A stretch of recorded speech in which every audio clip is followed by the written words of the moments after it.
ఇందిరాదేవి పాదార విందాలకి వందనం అంటున్నారు భట్టర్వారు. కమల పలాశ ప్రక్రియం పాదయుగ్మం అంటారు. ఆమె సుకుమారం, ఆమె పాదాలు అంతకంటే మెత్తగా ఉంటాయి. ఆమె నివాసం హరివక్షస్థలం, అక్కడ నిత్య నివాసం చేస్తుంది. ఒక్క క్షణం కూడా విడిచి ఉండలేను అంటుంది. అదే ఆమె సంపద.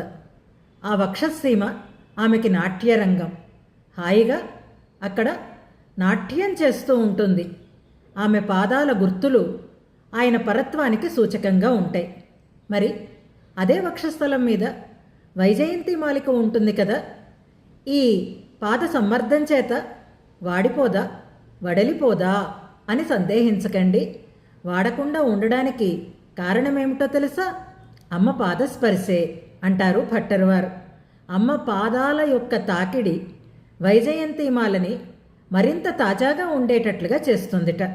ఆ పాదస్పర్శ చల్లటి నీళ్లు పూల మీద చిలకరిస్తే ఎంత కొత్తదనాన్ని, నవత్వాన్ని సంతరించుకుంటాయో అలా చేస్తుందిట అమ్మ పాదస్పర్శ వైజయంతికి. అందుకే వైజయంతిమాల వాడదు, వక్షస్థలాన్ని వీడదు అంటారు భట్టర్వారు.